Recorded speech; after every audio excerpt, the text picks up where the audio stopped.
have food be this kind of soft science is so ignorant. It was actually at track practice one day, coming off the curve into the straightaway, the track, my hip broke. Seven more injuries, and I, again, just couldn't stay healthy. And my physician at the time, he told me, this has nothing to do with what you're eating. This is something that just happens. But you can be passionate and you can also be wrong. Every single cell in your body is made from the food that you eat, right? So we talk about hormones. Hormones are proteins. Hormones are proteins. If you're not providing your body with the building blocks to make these things, the human body is incredibly resilient. It can do a patchwork job and try to bypass certain situations. You're going to have the onset of disease and dysfunction. When we're in a state of deficiency, our bodies will literally leach minerals from our bones, specifically from your hips and from your spine. Almost 60% of the average American's diet is made of ultra-processed food. So this stuff is so far removed from anything real that we can't even really recognize where it came from anymore. Even all of the dissonance that we're experiencing right now as a culture, all the infighting and politicization stuff, if we can get ourselves healthier as a species, it makes it easier to be more compassionate. But it's much more difficult to seek to understand when we don't feel good. It's not that we can't, it's just harder. Hi, friends and wellness warriors. Today we got Shawn Stevenson. It's a really exciting time. He's someone who has inspired me and motivated me and embraced me and just an all-around beautiful human being, creator of the Model Health Show, host of the Model Health Show, also author of Eat Smarter and Sleep Smarter, and just a go-to, just an amazing source of balanced nutritional and lifestyle information. So I'm very excited to have you, Shawn. Thank you for taking the time to be with us today.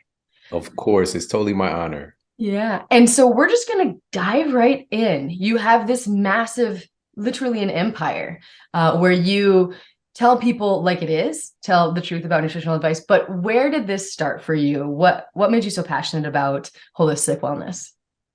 Well, my story, I think, is similar to a lot of people who are at the cutting edge today in this space. I went through my own health issues, and I didn't really have any intention in working in the health space when I went to college. I went to college to, I redshirted as a football player, and, that was kind of my aspirational dream, was to play at the next level and that whole thing. But my body just kept breaking down. And at the time when I went to school initially, I did have the perception of, actually, when I did go to the first university I went to the pre-med program. But I did that just on the whim of seeing what was on TV, oh, that sounds successful. I'll be a doctor or a lawyer, whatever the case might be. It's just very superficial, because personally in my own life, I never met a doctor unless I went to the doctor. I never met anybody who went to college, let alone graduated from college, because of the environment that I come from. And so going into it, I was very aspirational. And the thing was, and it's strange for me to say this right now, but I absolutely detested science. I hated it. I was just talking to my youngest son, Braden, about, I was like, do you know about these standardized tests? He's in 5th grade right now, to go to college, ACT, SAT, this kind of thing, because he was telling me how he always does so well in math and he loves math, but he doesn't like writing and this kind of thing. And I was like, but you're such a good writer. And we were just having this conversation. And I was like, actually, when I took the ACT, the highest portion for me was the math part. It's just been this natural proclivity that he and apparently I have. And the science part was meh, because it just wasn't connecting for me. I didn't enjoy it at all. And I would have this recurring nightmare about this biology class. And long story short, so I went into the pre-med. I jumped out of that pretty quickly within a couple of months, just saying, I don't like this. And I focused on something else superficial, which was business administration, right? And cut to, like I said, my body, I just couldn't stay healthy. I kept having these different injuries, and eventually I get this diagnosis, because it was actually at track practice one day when I was doing a time trial that my hip broke while running. All right. I was doing a sprint, and I was coming off the curve into the straightaway, the track, my hip broke. And so that was big red flag number one. And then I had a string of about seven more injuries. And I, again, just couldn't stay healthy. And eventually I get this diagnosis that I had a degenerative bone and disc disease. So degenerative disc disease is continuing to skyrocket in our culture. I know a lot of people listening are actually experiencing this, and or they know somebody who has. And I experienced this diagnosis at 20. So I was just a child. And for me to get to that level of degeneration where my physician said I had the spine of an 80-year-old man at just 20 years old, it was already years in the making. So how in the world could a kid have the spine of a so-called 80-year-old man, an unhealthy 80-year-old man, let's be clear. And nobody stopped to ask this question. And my physician at the time, he told me, because I was just like, okay, so what do we need to do to fix this? Should I change the way I'm eating? You know, should I, because I did have a nutritional science class at that point, and I did make this little connection that, hey, maybe your diet affects your cells or something, but it was so superficial. And he looked at me like I was from another planet. He said that, I'm sorry, son, this has nothing to do with what you're eating. This is something that just happens. And I'm sorry that it happened to you. And we're going to get you some medication to help you deal with this, you know, to help you to manage this pain. And, you know, we'll look to surgery in a few years. And, you know, that was that, you know, and he sent me on my way. And a part of the story that it took me years to share this, but my doctor was significantly obese. And he was telling me that there wasn't anything that I could do to get better. And it wasn't, and I'm saying this not to say that he was trying to do anything nefarious. It's just that what he believed to be the ingredients for health wasn't working for him, right? Blatantly, like I could see it, but I would lie to myself like he's the expert. He knows what's best for my body. And I took that. And what I received at that point was something that we refer to as a nocebo effect clinically. And a placebo effect is when you get a positive injunction that something beneficial or good is going to happen from an intervention, right? And a lot of folks don't realize this, but across the board, placebos are about 30% effective in clinical trials. Amazing. All right. It's crazy. It's crazy. I actually shared one of the studies in my latest book, Eat Smarter. And this was from folks at Stanford, Alia Crum and her team, doing basically a placebo experiment on just your belief about what you're consuming, right? And having changes in your satiety hormones just simply based off how many calories you think you're consuming from a standardized shake, right? And so your thoughts affect your metabolic health, your immune health. We have an entire field of psychoneuroimmunology that's just been growing like crazy. And the list goes on and on. So your thoughts are incredibly powerful. And so my thoughts became, in that moment, the thoughts of someone who was unhelpable, who had this chronic condition that I'm just going to live out my life in degeneration and everything is just going to continue to go down. I was just a kid still, you know, so I went from kind of a nuisance of a pain and little stuff I was dealing with to chronic debilitating pain within a year. And it was a nightmare, you know. So, and at this point, I'm still in college, barely hanging on. I went from a full credit load, 12, 15 hours. Now I'm down to like 3. Oh, no. Embarrassed to go to school because I would have this like sciatic electric jolt pain every time I stood up, and it was embarrassing. And I was gaining all this weight now because even though I was, and this is what I term this diet, the tough diet, the TUF, typical university food.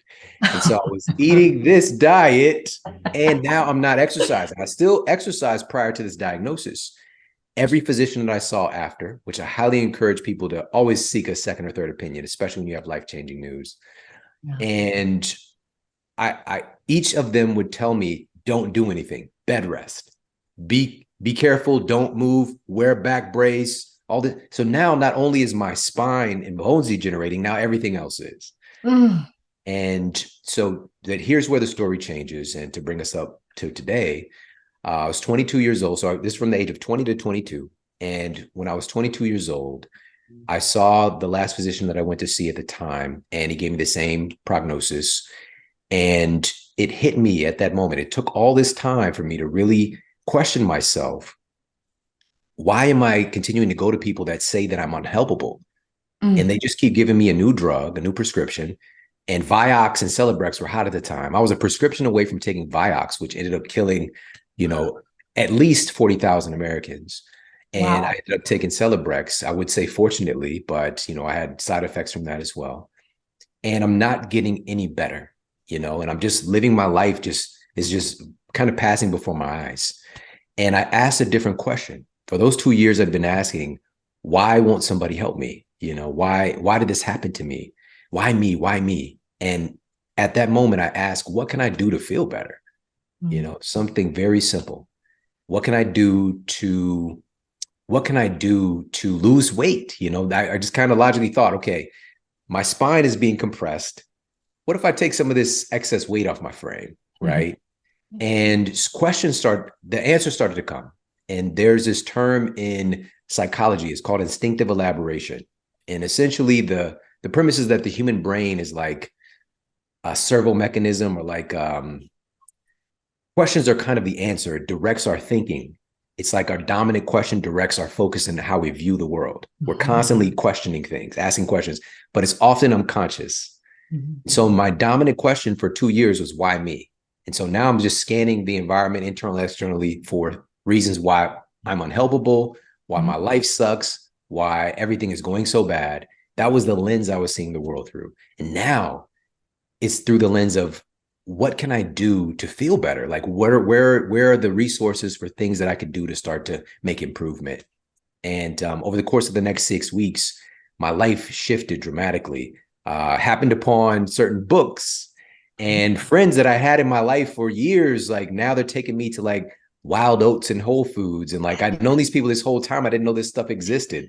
Wow. And prior to this diagnosis, it's not that I turned it off, but I muted it. I was always in my family. I was the first person to go to college, let alone graduate from college.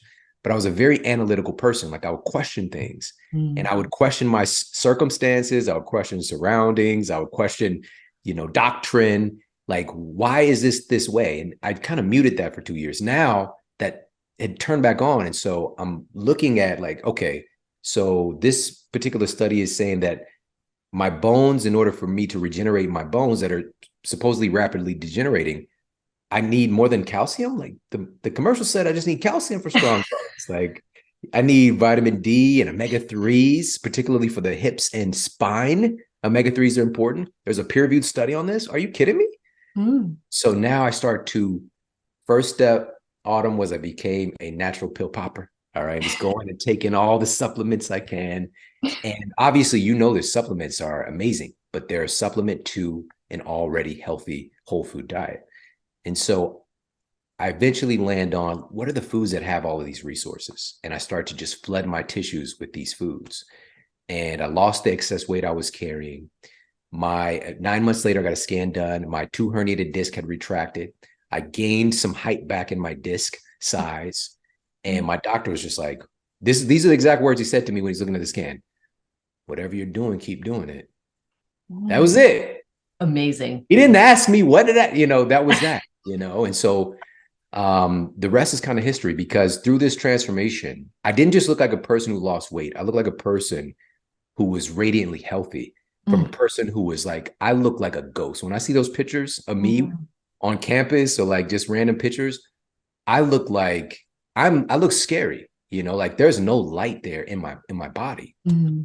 And so people at my university, I didn't put a sign up. I didn't ask anybody, hey, people started coming up to me, fellow students, my professors, faculty members. They're like, what did you do? Can you help me? And so now I'm working with all these people at the university gym. I'm creating nutrition programs, change my course, work back to science. Now I'm absolutely passionate and ravenous about it. And the rest is history. I go on to open my clinical practice, working as a nutritionist, doing consulting work, writing books, started the Model Health Show, because doing the one-on-one for many years, I just felt like I need to write this down, or I need to record this so other people have access to this information. And like I said, the rest is history. Well, my goodness, what a powerful testament to just the power of questioning, right? The power of discernment, the power of taking your health into your own hands, the power of not waiting for someone else to change your circumstance. So thank you. And I'm sorry that you had to suffer, but I'm so glad it was you, because all of that discernment and all of that feistiness and that drive, and like, you have helped millions of people. And I have no doubt, like, you'll just continue to help people throughout this whole process. So thank you so much for being so candid and sharing that. That is absolutely beautiful, and something I resonate with too, where that light turns on. It's amazing what can happen when you finally get into alignment, and you've clearly done that. So I need to know, though, you looked like a ghost. You weren't feeling well. Your spine was degenerating. Give us a contrast. Like, what were you consuming before? What do you think the main drivers of maybe this degeneration, or what were you missing? Like, what was happening with your diet, and how did you change it? I've got to say that what you just said, no one has ever said that to me before, which is you just said, I'm glad that it happened to you, Yeah.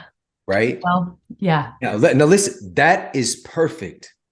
Thank you so much for saying that, because it's a reframing. Because even as I had this question, why me?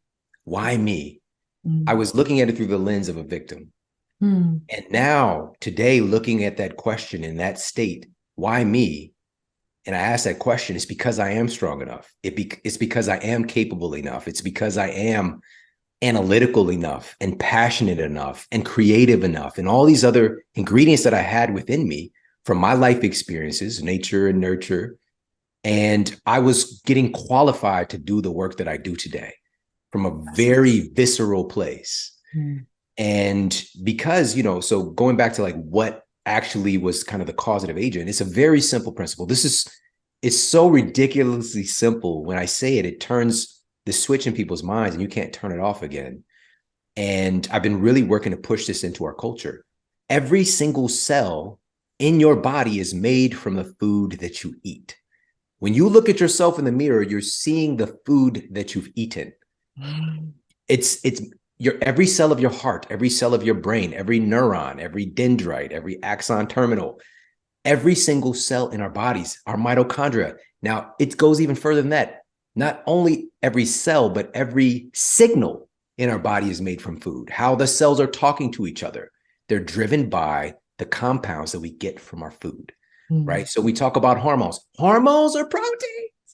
Hormones are proteins. If you're not providing your body with the building blocks to make these things, the human body is incredibly resilient. It can do a patchwork job and try to bypass certain situations. But if you're not doing that, you're going to have the onset of disease and dysfunction. We have to provide ourselves with the building blocks to make healthy cells and also to make the fuel that these cells are running on. It's all made from food. And Mm. so to have food be this kind of soft science is so ignorant. It's just the entire premise of our system of medicine today. It's based on a incomplete model of reality. Mhm. Because, and now, as you know, the position that I'm in today, the top cardiologist is my close friend, the top gastroenterologist in the world, neuroscientists, you name it, these are all my friends and colleagues. And they've said this story repeatedly. The great ones that have kind of like, they've gone through their traditional model and they've gone through their phases of seeing their patients not getting better for years at a time. And they finally question things and they finally start studying food. They share with me again and again, they might have the accumulation of a month's worth of nutrition study in all their years of medical school, right? And Mhm. it's very superficial in and of itself as well. Like if somebody has a rare, B2 deficiency or what, like give them this. It's very, very superficial stuff. It's not actually looking at, hey, you know what? We're training you to be a world-class cardiologist and to have surgery in your belt and to be able to help prevent your patients from landing on your table, but also how to treat certain conditions, all of these things. But I need you to know that heart that you're looking at Mm. is made from the food that your patient has eaten. Mm. The blood running through their veins is made from the food that they've eaten. Their capillaries, the walls of their arteries, all of it's made from food. And so if you are not thinking about that front line, like top of mind as you're looking at your patient's, cardiogram or their EKG or whatever you're looking at, if you're not realizing that you're looking at their food, you're already lost. And so this brings us to this place with my body breaking down, this degeneration. I had no idea that my body was made from food. Like it wasn't a part of my paradigm. We just kind of think, we eat stuff, it's energy, right? Food is energy, right? That's kind of the overarching theme that we're taught, and even again, upper echelon education. And so for me, very simply, like when I think about my disc, what are my discs made of, right? And I ask this question and I dig in and I find number one, our disc, we kind of think of them as like these shock absorbers in a sense. They're far more than that. They're so intelligent. It really is a foundational component of movement and functionality, flexibility, fluidity. There's an intelligence that's going through your spine. Like your spinal cord is going through your spine. Like there's this connection between, your brain and every cell in your body that's going through your spine. There's so much intricate intelligence here that we have to honor. And so our disc, we think of them as being like kind of hydrated in a sense. And it's very strange because the hydration that we perceive with our disc, when we drink water, our discs don't just like fill up. It's not like that. Okay. Our discs are actually non-vascular. All right. So this means that direct like blood supply, like water doesn't directly go there. Our discs get hydrated through a process called remote diffusion. All right. Little like complicated, strange thing. But essentially, we have to have enough resources available in our system so that everything else is getting nourished and then your spine is getting nourished. All right. It's kind of like on a priority or hierarchy of needs. Your brain gets the most water. Okay. Your brain is, it's king. It's everything. Right. And other cells, your blood, your body is not going to bypass providing liquid water for your blood just to nourish your spine. Okay. Because your spine is just like, it could take a lot. It could take a lot. And so we have to have enough resources so that our spine is getting adequately nourished as well. But what we'll do when we're in a state of deficiency, our bodies will literally leach minerals from our bones, specifically from your hips and from your spine. It's just how we're wired up to aid in other processes, specifically calcium. If we just want to talk about calcium, your body will pull calcium away from your spine and from your hips in order to clot your blood, because your blood is kind of a little bit more important, right? And so, but to put a kind of, cherry on top of this, I was doing what was normal in my environment. Today, here in the United States, and a lot of people have been sharing this study. This was published in the BMJ. 60%, almost 60% of the average American's diet is made of ultra processed food. Ultra processed food. Okay, so this stuff is so far removed from anything real that we can't even really recognize where it came from anymore. Like Lucky Charms being in this new hierarchy of food pyramid, right? It's an ultra processed food. It is so fake, so far removed, these chemical additives and yada, yada, yada. Now, what people aren't told about is the fact that that's for really the average adult. Here in the United States, and this is published in JAMA, the Journal of the American Medical Association, over 60% of the average American child's diet is ultra-processed food. All right. Now, that was about 20, 25 years ago. Today, it's 67%. Yeah. It's insane. It's insane. Wow. But if you think about it rationally, what do you see in our environment? Our kids, and this is why I grew up on it, we're giving them all of this ultra-processed food, these little snacky things. It's just how it is. No. Right? And so we're making our children's tissues out of this really low quality stuff. And so I ate fast food every day. Every day. When I was in college, unless I didn't have like $2 to like go to Jack in the Box or something, I ate it every day because it was cheap, it tasted good, and it was accessible. I was inundated. I was surrounded by fast food. I lived in Ferguson, Missouri.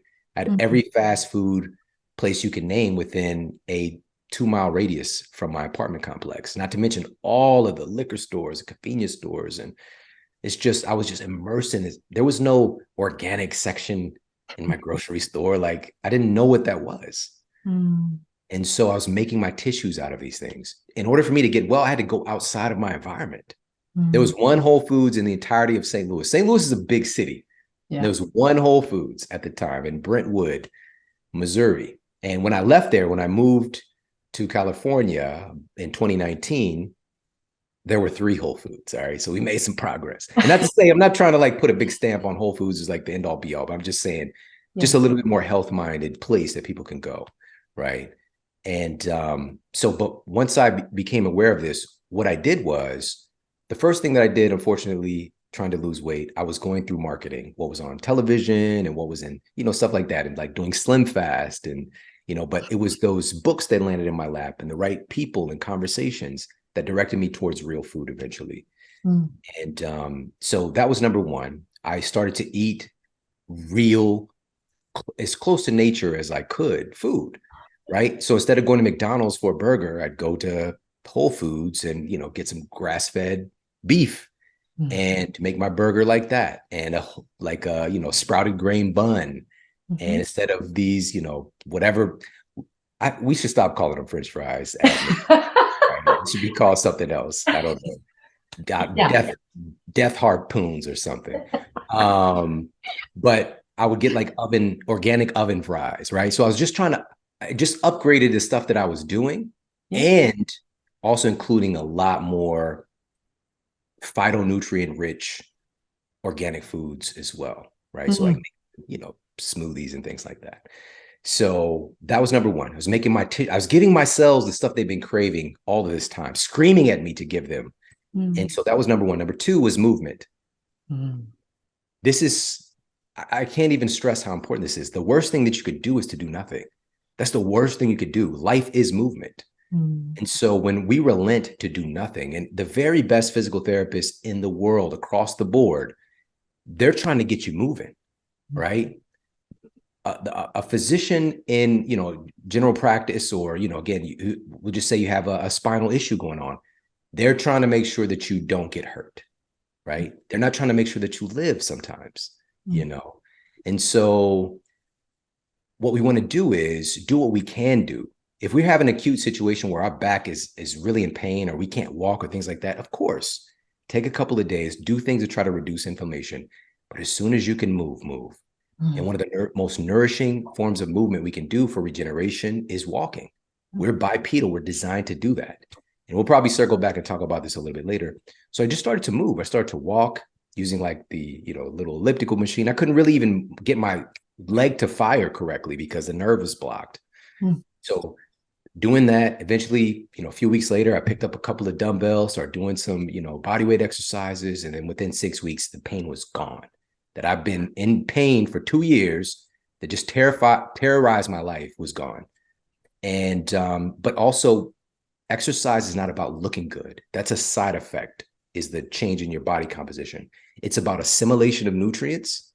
It helps, literally, that's what it's designed for. When you're moving, your cells are assimilating nutrients and also eliminating metabolic waste products. Mm. Our lymphatic system does not move unless we move, right? This extracellular waste management system. And we have a lot of it. We have around 4 times more lymph fluid than we have blood. But if we're not moving, it doesn't have a pump like our cardiovascular system does. Mm. So that process of moving, I start to really assimilate and eliminate. And number three was, the biggest struggle for those 2 years was my sleep at night. I couldn't sleep. I was in so much pain. Like the pain would wake me up at night. It was a nightmare, literally. And Mm. so I was taking these different medications to try to knock me out, right? And so even when I slept, it was like a pseudo sleep. And when I started to change what I was doing in the day, I started to sleep better at night. And when I started to sleep through the night, I got better so quickly. It was insane. After those 6 weeks, I'll tell you, I don't usually talk about this. I spent a little bit of time in fear. Like I was terrified because I felt so good. I was just like, I didn't want this to go away. Mm. And I was like tiptoeing around a little bit because I didn't want something to go wrong. I couldn't believe that I felt this good. I'd never in my life experienced feeling as good as I felt. Mm.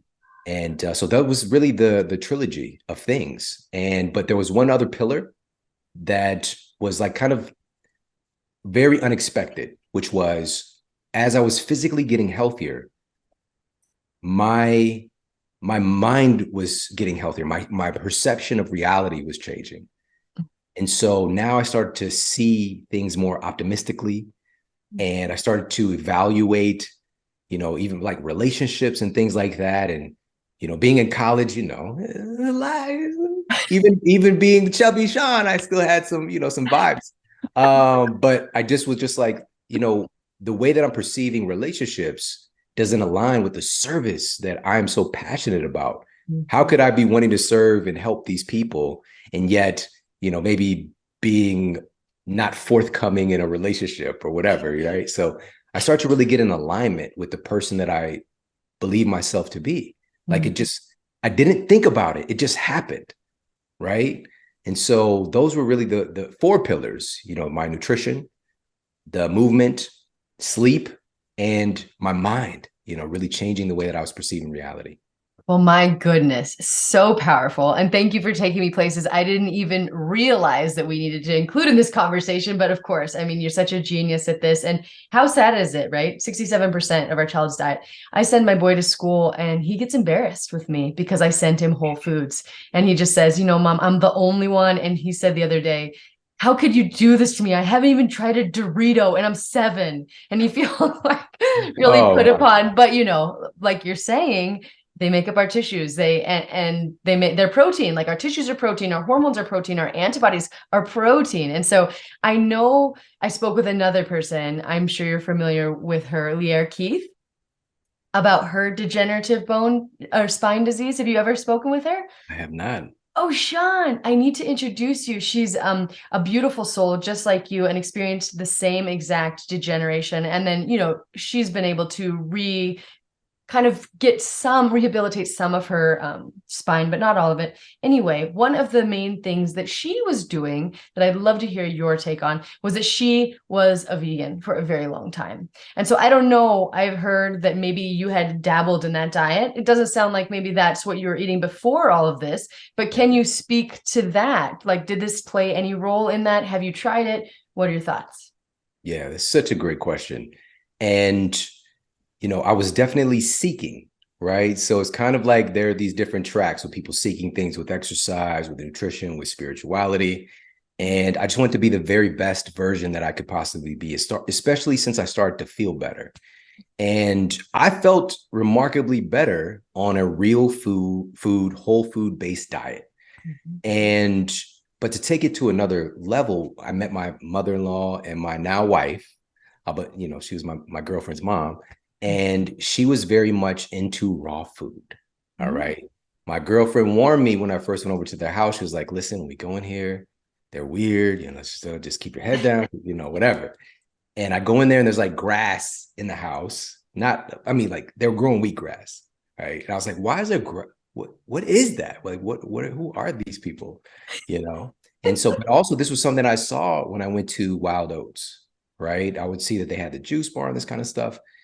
And so what got me into this kind of exploration and looking more at like plant foods was, and I often don't talk about this as well, but we were in college, my then girlfriend, now wife, and she went in for a routine checkup, they do the pap smear and all the things that you're supposed to do.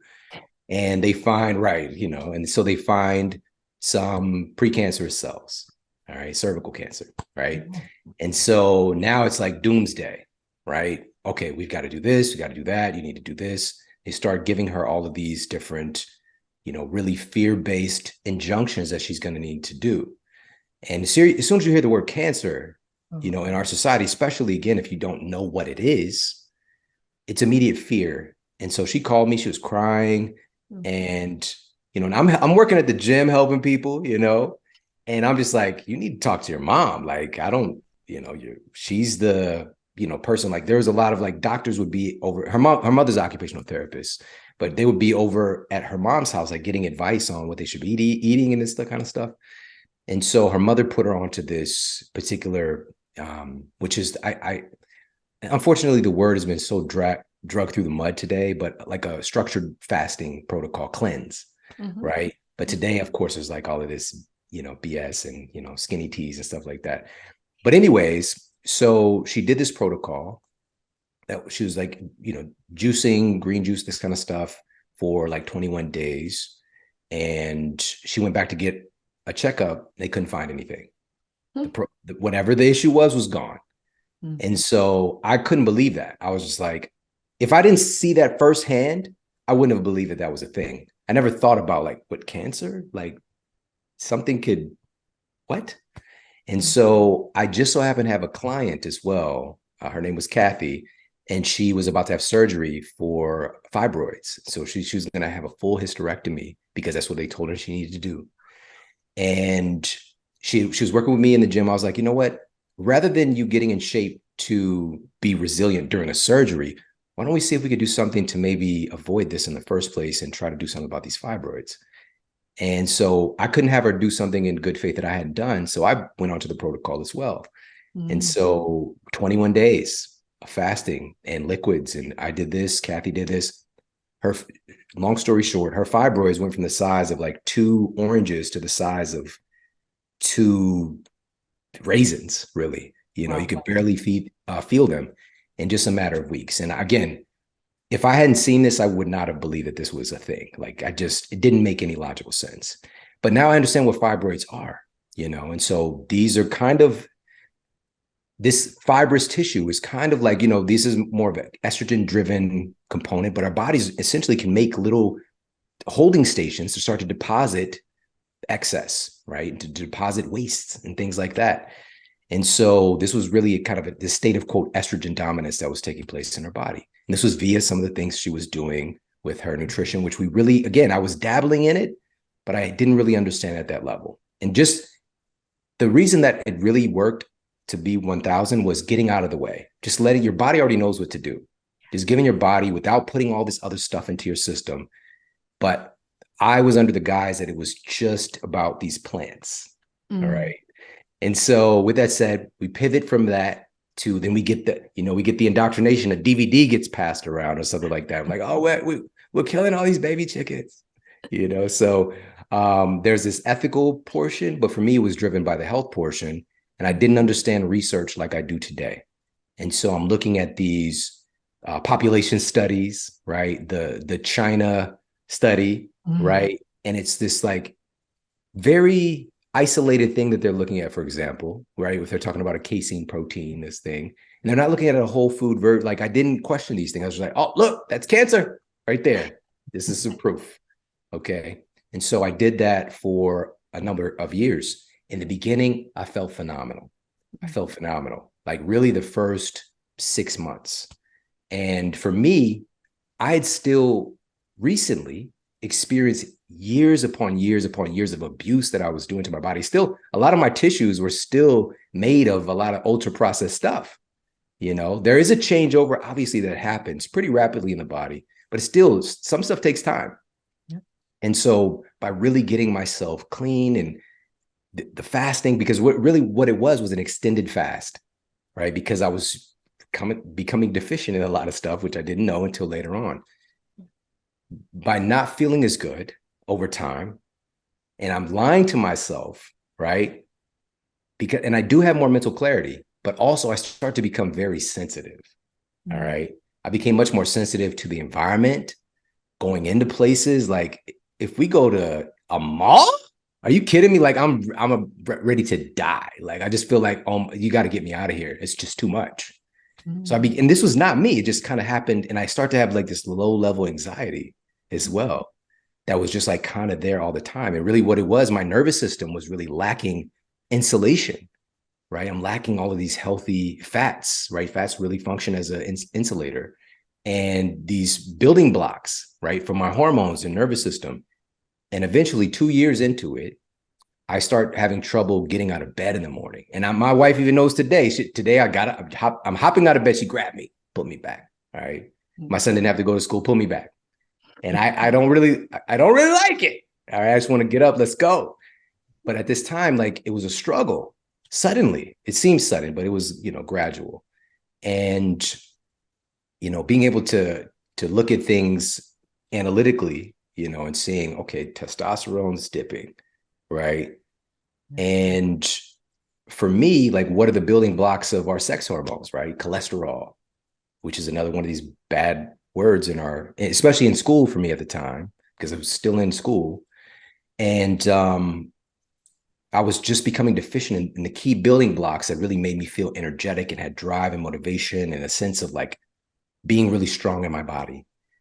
Now here's the thing. And this might not get shared again on this particular mission and what you're putting together, but I'm just going to be 1,000. At the time, because of what I was interested in raw foods and these really, who I believe to be really brilliant thinkers, whenever someone would opt out, which I kept seeing it happen, people who were vegan and raw foodists, they kept on, oh, they're adding back in cooked food. Oh, they're adding back in animal products. And I just be like, you're just doing it wrong. You're just doing it wrong. And so if people know who I am and know how I work today, I tried everything. When people say they try everything, it's usually like 3 things. Okay. Yeah. Working clinically, because people tell me that I've tried everything and I have them listed out as like 3 to 5 things, maybe. For me, I mean, I tried every kind of quote superfood, every supplement, every combination of amino acids. I mean, I'm telling you, like, I can go down the line of, when spirulina and ALA and, moringa and just check all of these things. And they're great. And I would feel a little bit better every time I added something new in Shilajit, right? Royal jelly. Every time I would be like, oh, okay, feel better. But then it would go away. And it wasn't until my wife got pregnant with our youngest son, Braden, that's when everything changed. Because I started to really, okay, we want to create the healthiest human possible. What if human's been doing the longest? I want to make sure that he has everything that he needs. Yeah. And so I had to start to question my biases. Mm-hmm. And she shared this with me later. She was craving meat. All right. She was actually, she was eating soap. All right. Oh. Yes. All right. So sometimes people eat chalk. They eat, it's this pica, right? Yeah. Soap and things like that. She was hiding this from me. My best friend. We go to Whole Foods. Where'd she go? She's back in the soap section. Oh my God. Like, she's just like having this smelling, thing going on. And one day I came home and I caught her in the bed with a bar of soap. Oh, no, that is true. She was sitting on the edge of the bed smelling it, but I thought she was just smelling. Apparently she was tasting the soap. All right. She was just deficient in these different things. Wow. And having this craving like for salt and also for whatever was in this soap. Right. And so we started going to a farmer's market not too long after that, not because of the soap thing, which again, I didn't know the depth of it till years later. She told me. She was like, yeah, like I was nibbling. I'd take a little nibble sometimes. I didn't know she was nibbling on it. Wow. No. So we went to farmer's market and the first time I actually went to Whole Foods and got some eggs. And so I'm doing the thing. I've converted a lot of people in the city into being vegans. And so now I got my basket, got the eggs and a little box of spinach on top of it, And, but then I'm like, no, this is what I'm doing. So I just like got more empowered about it. And the first time, I haven't shared this before. I don't think I've shared this, but I put an egg, like a raw egg into a smoothie, right? So like Rocky Balboa, and it was like batter, it tasted like cake batter. And it felt like, it wasn't like anything I had done before. Over the next like couple of days of adding in some eggs, raw eggs, and then a couple, I started cooking some. It was like, I felt like the best analogy, I guess, would be like a video game power up. It's like, like everything started to like turn on, right? And it never went off again, And so when we went to the farmer's market, we would get, again, we would meet the farmers and we got this sausage that also had organ meats in it, right? Mm-hmm. So heart, liver, brain. And so my wife she became obsessed with the sausage, right? And so she would eat this and like all her weird cravings and things like that went away. But also, most importantly, our son is radiantly healthy, right? So we didn't make him an experiment. And this is really getting to the point of I know people who are doing a vegan protocol who are radiantly healthy, Now, we tend to look at those people who are very likely an outlier and say, well, this person's for 40 years, whatever. I know some of these guys are lying, okay? Because I know them, all right? And so it's one different thing for the framing publicly and also what people are doing in reality. But also what tends to happen over time is people opt out. And this is not to put a judgment on character or a judgment on what's right or what's optimal, anything like that. Just from a place of logic here, there's never been in human documented human history, there's never been a civilization that's been vegan before. This is a new experiment. We've never seen this. And it's okay. Humans, we can evolve, right? But evolution takes time. And so we have to honor that. And so what tends to happen is when we're having these deficiencies, whether it's a mental thing, whether it's a biological, physiology, whether it's a disease manifestation, what tends to happen is it's anything but the diet, right? And so we've got to be honest about, like, if your body, listen to your body's signals, and also lean onto the intelligence of our ancestors, right? Because even cultures, and somebody might even have that argument, well, what about this culture? In India, for example, is right vegetarian. Yeah. Like in some cultures, a cow is sacred for a reason. All right. They're getting some of these animal compounds through this relationship, right? Through dairy products. And, we got to look at this stuff objectively as well, because even if we look at any of the hunter-gatherer tribes we have left today, they're all omnivores, all of them. Because now we have this swing in the other pendulum, carnivore, right? We have full-on vegan and we have carnivores. Yeah. And these guys are my friends and colleagues. Like a lot of people who are the top people in each of these, like the top personalities, they're my friends. All right. And I love them all. And they're very passionate about their beliefs. But you can be passionate and you can also be wrong. And the reason that they're doing it, and I just want to share this part as well, the top vegan doc is not promoting this diet framework because he's an idiot or because he is trying to hurt people. He's seen it work for himself and for his patients. However, he's going to take the cases that it worked for. He's not going to look at probably the majority of people that it did not work for, especially long-term. And the same thing with my carnivore friends. All right. And one of my friends, again, if you actually look at their diet, they're omnivores. They might be eating a little fruit or whatever. That's an omnivore, right? But still having that shift in perspective to more of a meat-based diet, it might be more health affirming. Definitely more health affirming than the average diet today, but it might be more health affirming than a diet that is so solely focused on plants for some people. We got to look at our genetics. What changed in my clinical practice in the beginning, whatever I was into, that's what the patient was going to be into. Yeah. Right. Every time. If I'm raw food, guess what? Guess what you're going to be doing. Right. But I find a way to make it fun. Right. Vegan, paleo, whatever it was. But then thankfully, again, this was probably, 10 years ago. I realized I need to base this around this person sitting in front of me. What do they need? What do they need right now? With the awareness that their needs right now are going to change. And I need to equip them with the intelligence to be able to change as they change. Because what's going to happen is when the diet that I'm giving them now doesn't work anymore, they're going to blame themselves. And they're going to go back and they're going to say, I'm not doing this right. I'm not doing this hard enough. And create this perpetual cycle of suffering. Right? For something that starts so good.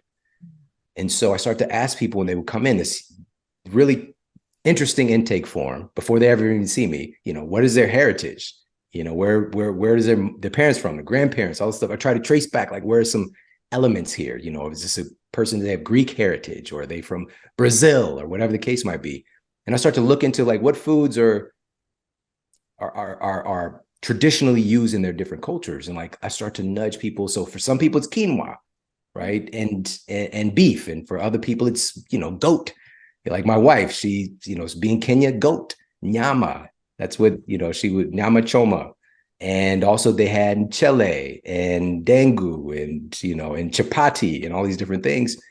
And I can't tell them that their stuff is wrong and they need to eat this carnivore diet. I can't tell them that this stuff is wrong and they need to eat this vegan diet, right? What have their ancestors been doing? Because their genes expect certain things. And the closer we can get to that, like, what did our ancestors eat? The healthier we're going to be, because clearly the human experiment now, better living through science, And predominantly ultra processed foods, clearly it's not working. Right. Well, wow. I mean, there was so much in there that I would like to comment on, but we don't have a lot of time. And so I'm just going to ask you one more question. Did you ever do any sort of testing? Did you ever identify nutrients that you were specifically missing? And then also, the reason I'm doing this is like you, not to tell people what to do. I think all kinds of diets can be therapeutic at certain times. But my son and one of my friends' daughters came home from school the other day saying, you know what, we learned in the main, you can't be in our club unless you eat meat. It's bad for the environment. So we have kids at 7, 8 years old creating clubs where people who eat meat can't be a part of them. Yeah. For me, this is about the children, like my son's generation. So what do you say, in addition to the nutrients you might be deficient in, to parents out there? Do you think veganism in childhood is a risky thing? I'm a scientist and I'm a parent, and I want everybody to be able to make choices that they feel good about, first and foremost. And so I believe, first and foremost, we should have the ability to ask questions and to experiment.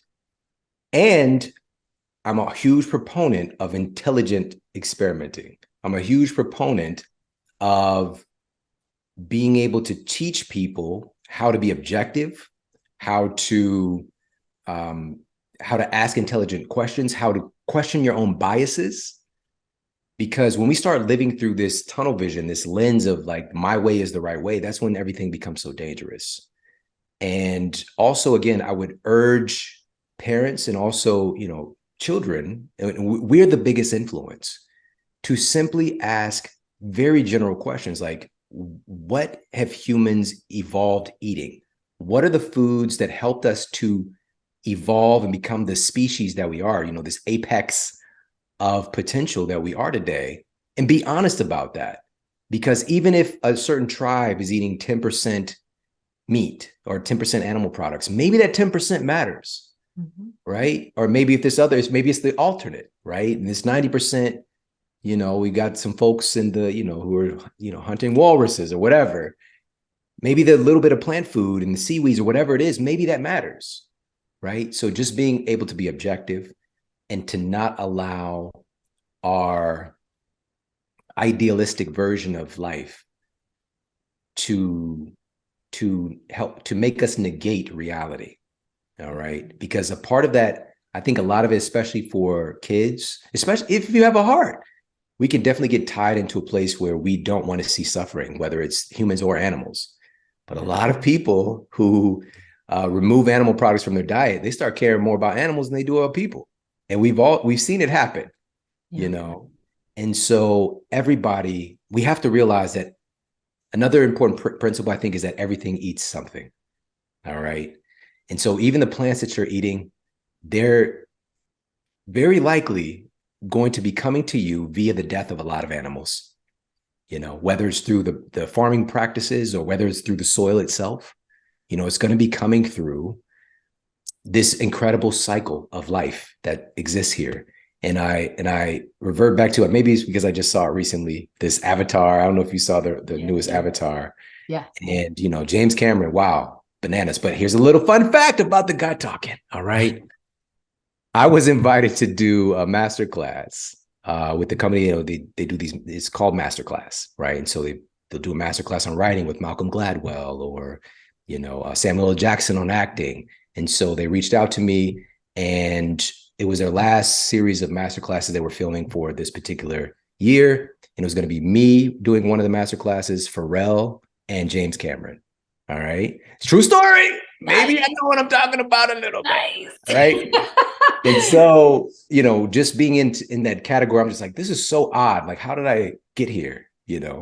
And a long story short, with James Cameron, in the original movie, there was this relationship with, even when they took a life, there was an understanding that this is now going to be a part of the people. It's going to live on through the people. And there was a respect for the process, right? And not to do things out of ignorance, killing out of ignorance, killing out of, just kind of deforestation and just taking out stuff just for the ideal of capitalism, for example, but truly having a respect of the circle of life. And again, how we evolved as a people.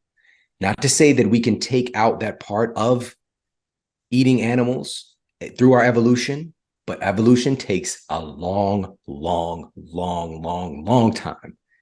Long time. We're talking tens of thousands of years at minimum for us to evolve to not need that, or to not, for our biology, for our genes to expect us to eat very specific things that only come from animal products. So we can patch and we can try to do this and that. And we try to, we try to mine a way to ignore what our genes are really expecting from us. And so in that movie, having this admiration, this care, this love and for the process, and understanding that everything eats something, right? If we were, I don't know if you know about this, but there are like all kinds of ways that when you pass away, you could do with your body. All right. Oh, yeah. So my son shared this with me, my oldest son. He was like, you can put your ashes, you can get them put into a firework. Yeah, you could get shot. I didn't know that. And I was like, that's kind of interesting, And of course, like there's this movement now, people are being planted like with trees, right? So you can grow a tree, right? Yeah. And our bodies, like I said, your body is made from the food that you eat. You are a compilation of this miraculous array of micronutrients, minerals. It's another big thing. When we see each other, we're largely seeing the proteins, by the way. It's kind of important. And also our minerals. Right. And so like we make fertilizer, and if we were in the natural cycle of things, and so even that, again, another animal is going to eat the byproducts from our bodies. Right. And even if they're not a quote carnivore, if they're eating grass, other animals help to grow that grass. Again, things are very abnormal now, and you can see all the deficiency in this whole process. But I would just implore people to ask a very simple question. What have we been doing the longest? What have we been doing to get humans to this place today where we are, that has helped us to evolve this incredible brain, where we have this really remarkable prefrontal cortex? A big part of that in the story, if we're being honest and looking at the data, is the advent of cooking, and in particular, being able to eat more dense animal foods. It really helped us to evolve this brain that we have. So. Shawn, amazing. You're amazing. And I didn't get to any of the questions. I mean, very few of them, but you added so much more than I could have ever asked for. And so I'm going to be respectful of your time and ask you one last question. Tell us where we can connect with you. And if there's anything else you think is like super important to this conversation, this is your time. This is your moment. Awesome. Well, people can find me. My show is called The Model Health Show. And I'm very grateful to say it's been #1 health podcast in the country many, many times. And I'm saying this because I'm from St. Louis, Missouri, Ferguson, Missouri. Health is not supposed to be the wellspring coming from there, like for that to happen, this really speaks to, if I can do it, anybody can, truly. And so my mission is to get people in a place where they feel empowered in their bodies and healthy. And I feel that even all of the dissonance that we're experiencing right now as a culture, all the infighting and politicization stuff, if we can get ourselves healthier as a species, it makes it easier to be more compassionate, to ask, to put yourself in someone else's shoes, to perspective take, right? And to really be more understanding. There's this great quote I first heard from Wayne Dyer, but he was quoting St. Francis of Assisi, to seek first to understand and then to be understood, right? And that sounds amazing in principle, but it's much more difficult to seek to understand when we don't feel good. It's not that we can't, it's just harder. Our bandwidth gets shortened. So that's really my mission, and people can check out the show. We do master classes on all of these different subjects. And my 2 books you mentioned, Eat Smarter and Sleep Smarter, they're both available anywhere books are sold. We have a national campaign with Target stores for Eat Smarter. And, but I would leave everybody with that understanding of, seeking to understand, because the way that we even push this conversation forward is putting ourselves in someone else's shoes who might seem in a different camp, a different political camp of nutrition, and starting to appreciate people's perspective and their experience, and to have more patience, right? We need more patience right now, not less. I know Mhm. we can feel we get really in, but also I think that if you're eating a diet that's closer to what Autumn is advocating and lifting up for everybody, we're going to be in a healthier position to be more patient, to be more compassionate, and to ask these questions. So, yeah, seek first to understand and then to be understood. Shawn, those words, and you could just like you're so intentional and so passionate about it. It is no wonder you are where you are, and your show's been number one. Highly recommend everything you put out there. I remember finding you in the middle of the pandemic, and it just felt like it felt like home. Someone with nuance, someone with perspective, someone with such passion and who's going to tell it like it is. So, Shawn, thank you. This interview is so much better than I could have ever imagined, and I'm just such a champion and a fan of your work. So go check him out, and thank you so much, Shawn. We'll have you on anytime.